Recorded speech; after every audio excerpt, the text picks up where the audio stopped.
जो एक कहते हैं ना मर्फीज लॉ चल रहा है इस समय मार्केट में कि अब तक एटलीस्ट ग्लोबल सपोर्टिव था, अब वो भी ख़राब हो गया।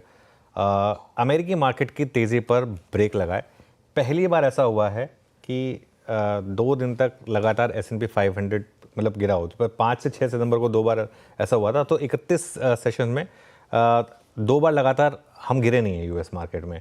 और एक एनवीडिया ने बचा लिया कल, उसकी वजह से नैस्डैक ने आउट परफॉर्म किया। एनवीडिया का मार्केट कैप अमेजिंग, मतलब इस समय जिस तरीके के मार्केट कैप एनवीडिया ऐड कर रही है वो नेक्स्ट लेवल है। आई थिंक एक केस स्टडी बन चुका है।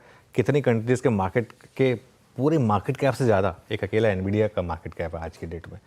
अच्छा, अमेरिका में भी ये हफ्ता बहुत बड़ा है क्योंकि यहाँ पर इस समय S&P 500 जो उनका सबसे बड़ा इंडेक्स है उसके 20% कंपनियों के नंबर्स आने हैं और 79% कंपनियों ने वहाँ एटलीस्ट अनुमान से अच्छे नंबर्स पेश किए हैं।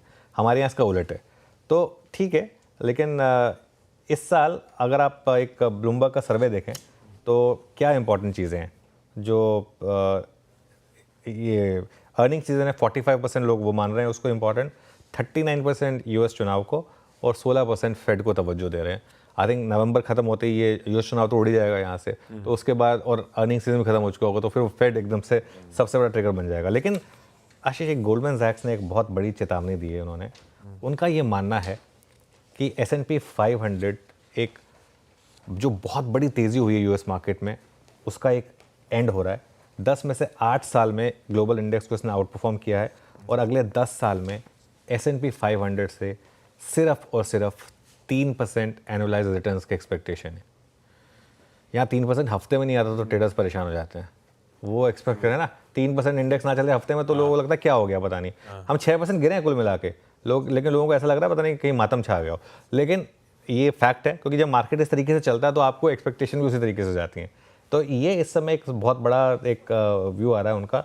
और अगर उनका ये मानना है कि अगर सिर्फ कुछ सेक्टर भी चले तो भी 7%, उससे ज़्यादा के रिटर्न्स की आप एक्सपेक्टेशन मत रखिए, तो ये थोड़ा सा एक नेगेटिव है।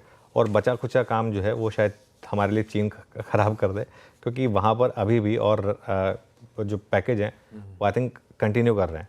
तो यहाँ पर रिएक्शन जो है वो उस हिसाब से चल रहा है चीन में और स्टिमुलस एक्सपेक्टेड है। तो कुल मिलाकर संकेत खराब है। आप देखिए इसमें क्या है, मार्केट हमेशा ना संकेतों से पहले चलता है। तो क्या पता मार्केट ने ये सब चीज़ें पहले ही प्राइसिंग करनी शुरू कर दी हूँ या कितना प्राइसिंग करना बाकी है ये सब पता करना पड़ेगा। लेकिन आज क्यूज तो खराब है। Global handover